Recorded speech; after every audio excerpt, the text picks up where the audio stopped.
پرسیاری 23 لە مامۆستاجیان کەی لەم غەریبیە ڕزگارمانە بێ مردین لە تاو بێکەسی ئیسلامیەکانی کوردستان ملیان شۆڕ کرد ملیان شۆڕ کردو پێغەمبەری خوا عەلەیهی سەڵاتو وەسەلام لە حەدیثی صحیحە کە ئەلبانی بە حەسەنی داناوە ئەفەرمێ إذا تبايعتم بالعينة وأخذتم أذناب البقر ورضيتم بالزرع وتركتم الجهاد في سبيل الله سلط الله عليكم ذلا لا ينزعه حتى ترجعوا إلى دينكم ئەفەرمێ ئەگەر ڕازی بوون بە عینە جۆرەکە لە فرۆشتن ئەگەر ڕازی بوون بە بازرگانی یا بە شوانی دەستان گر بە کلچی بە مانگاکانتانەوە یا ڕازی بوون بە چاندن بە زەراعەت و کشت و کاڵتان و جیهادەکەشتان واز لێ هێنا خوای گەورە دەسەڵاتێکی زاڵم بەسەرتانە زاڵەکە و تووشی زەلیلیەکتانەکە و ئەو زەلیلیەشتان لەسەر لانا بە حتى ترجعوا إلى دينكم سەیری کە لە ئەوەڵەوە باسەکە باسی جیهادەکەکە فەرمێ وتركتم الجهاد سلط الله عليكم ذلا لا ينزعه حتى ترجعوا إلى دينكم طبعا لێرە مەقصودە ترجعوا إلى جهادكم التزام بەدینەکە بەخوا ناسی بەخوا پەرستی بە دیندارەتی ڕاست بە پابندبوون بە شریعەتەکەی و بە وەلایەکی پاک إنما وليكم الله ورسوله والذين آمنوا بەخوا ئامادەکردنی نەفسی و ئیمانی و شەرعی و بەدەنی و دەست بۆ جیهادکردن لە پێناوی خوای پەروەردگار ئەمە ڕزگارتانەکە لەو زەلیلەی کە تێیە جەنابەت مەلاکان ئیسلامیەکان خەڵکەکەی تر بە گشتی ئەو زەلیلیەی کە لە وڵاتێکی میلیشیاییە کۆمەڵێک خەڵکی شەقاوە و شەلاتی و سەرسەری بەسەرتانەوە بوون بە بەشتی خراپ بەچی لە ئاچنەمانە بۆ پارتیوێکێتی بە عەقڵ هاتوون بە مناقەشە هاتوون بە فکرێکی ئەلمانی زۆر زاڵ بوون بەسەر فکری ئیسلامیمانە یا بە شەقاوەتی هاتوون وەکو لەگاوچی و قومارچی و شەلاتی و سەرسەری سەرجادە و لاکۆڵان کە هاتوون جەردەیەکەن ئێمان شەروە هاتوون بۆ انتخاباتەکانتان زۆر نەزیح بوو اعتراف بە سندوق و نەتایجەکانی کرابوو چۆن ئەیگۆڕنێەوە لە وڵاتێکی میلیشیاییە تۆ بە تەمای چۆن بیگۆڕی ئەو زەلیلەی کە بەسەرتا هاتووە سلط الله عليكم ذلا لا ينزعه حتى ترجعوا إلى دينكم حتى ترجعوا إلى جهادكم بخوا قسم ئێوە ئێستا ملاحەزە ژەکەن ساڵ بۆ ساڵ ئەو مورەی لەسەر ملتانە وەکو گا زیاتر تونند و تۆڵترە بێ لەسەر ملتان زەلیلترە بن فەقیرترە بن بەرەڵاترە بن بێکەسترە بن باشترەتان فرۆشن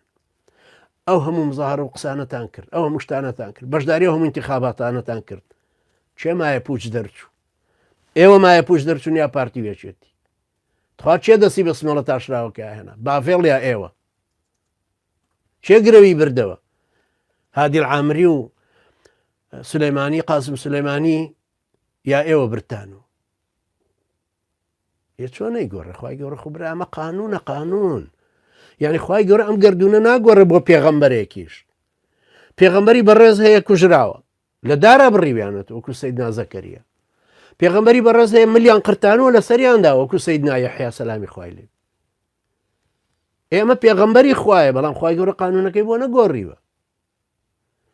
کە ئیرادەی وابێ ئەم قانونە ناگۆڕێ بۆ ئێوەی ناگۆڕێ بەتەکید کابرا شاڵێکی 6 مەتر شاڵی بەستوێ سەوز بڵێ ئەولادی پێغەمبەرم عەلەیهی سەڵاتو وەسەلام مە لە نەزانێت کە خستیانە ئاوە خنچێ حافظ قورآن بی کە دوو کەڵیان کرد بە قورگولوت تا خنچەی ئێمە سنەتی ژیان وایە إن الله لا يغير ما بقوم حتى يغير ما بأنفسهم ئێوە خۆتان ئەبێ ئیرادەتان بە قووەت بێ خۆتان بگۆڕن ئەجنا چۆنە گۆڕێ وجود دوو وجودە وجودی خالق وجودی مەخلوق صفەتی خالق مەدەن بە مەخلوق مەیدەن بەو تاغوتانەی حکمتانەکەن حەڵاڵ و حەرامتان بۆ دیاریەکەن ئەو هەموو پەرستنە بۆ غەیری خوای پەروەردگار يا داود إنا جعلناك خليفة في الأرض لتحكم بين الناس ولا تتبع أهواءهم فيضلك عن سبيله ئێوە برا کتاب الله تانواز لێنەوە شوێن ئەتباعی پارتیوێچێتی کەوتون ئێبرا یەکگرتو چۆن گومڕا نابێ ئێساش لە قاڵوی پارتیە ئیشەکە کاکە ئێوە انتخاباتەکانتان ئینزار بوو بۆتان بەخوا قەسەم ئینزار بوو ئەم زەلیلیەتان لەسەر لا ناچێ حتا نەبن بە کۆمەڵێکی جیهادی ساحب مەبدە پیاوی شەریف پیاوی ئازا پیاوی عاقڵ و سیاست مەدار بەرنامەی سیاسی میلەتەکەش ڕزگارکەن لە بەردەستی ئەو تاغوتانەیە هەروەکو جوامێرەکانی حەماس میلەتەکەشیان دەرهێناوە لە بەردەستی قرێ عمرێ و ئەو تاغوتانەی وەکو پارتی وێچێتیوان ئەبێ بەدیل دروستکەن بەدیلیش لە نەوعی ئەوەی پارتی وێچێتیە فکر ریزی تەنزیمی قووەتی شعبی ئیرادەیەکی بەهێزی ململانەکە خوێن ڕشتن خوێندان لە پێناوێ هەتاو کۆگەنە ئەو نەتیجێ بەبێ چەکداری تەوازن دروست نابێت لە کوردستان پارتی وێچێتی بەبێ چەک نایەنە خوار و چەکێکی ژەبێت ڕاستەوخۆ ڕووی تێکردبن نەک لە شاخ و چێوەکان وەکو پەکەکە خەڵک بکوژرێ پارتی چ باچی پێی بوو هەر خەڵک بۆی نردووە شەڕ لە تەنگی بێگۆفەیە خەڵک لەوێ کوژرە پێ پارتی چ باچی بۆیە لە سەری ئامێدیە کوژرە تەنگی بێگۆفا کوژێ لە سند کوێ کوژرێ ئێوە دانیشتۆ بۆ خۆی لە سەری ڕەش دانیشتووە و کاروباری خۆی با بەڕێ لەبەرەوە ئەو زەلیلیە پێغمبەری معصوم عەلەیهی سەڵات وسەلامە فەرمێ سەلەط الله عەلەیکم ذولا لا ينزعه حتى ترجعوا إلى دينكم قابل بۆ بێت تۆ مۆڵێکی ئیسلامی دروستکەی بڵێ وەڵام مۆڵی ئەڵمانیەکانەوە فلان دروستی کردەوە سەعدی ئەحمەد پیرەوە هی مەلا بەختیارەوە هینی فلان و تاغوتانە وەڵای ئێمەش مۆڵێکی باش دروستکەی ناوی بنێن مۆڵی بیلالی حەبەشی ئەمە ساحە گۆڕینەکەی دایمە لە بیرتان بێ ڕۆناڵدۆ تۆپەکەی پێیە تیپەکە تەدریبیان کردووە لە ساحەی دوو گۆڵیەکەن ئێوە لەو دیوە خەریکی موشێنن خەریکی هەڵماتێنن ئەشتانەوە واقعەکە بگۆڕن و گۆڵیشمان لێ نەکرێ بابە گۆڵەکەمان گۆڵچێکی تیانێت چۆن ئەم گۆڵانەمان لێ ناکرێ هەر لە وەڵەوە تەسلیم بن ئەو زەلیلێمان لەسەر لا ناچێ حتا وەکو جەماعەتێکی جیهادی بە قووەت ئیرادە بەهێز خاوەن فکری سیاسی منهەجێکی واقعی واقع ناس ناژڵم تفەنگچی حەزل لە تفەنگە و بەکاری بێنی بڕۆیتە و شاخوچیەوە بەبێ دروستبوونی قاعیدەیەکی جەماوەری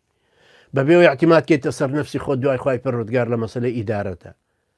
پێویستیت بەوە هەیە گشت جیرانە کۆمەڵێکی وا دروست بکەیت و لە بندەسیانە دەریبێنی ئەجنا بەخوا قەسەم بەردەوامە بن لە سەرتان وەکو لینین وەکو ئەوانی تر کە بەردەوام بوو لە سەرتان چکە هەمان فکریانێ جا قەبیلە گومڕایی ئالبەرزانی وەکو قەبیلە گومڕاکەی خلیج وایە وەکو ئال سعود وایە هەر ئەوە ڕوا ئەوی تردێەوە ئەوە ڕوا ئەوی تردێەوە ئەوانەی سعودیە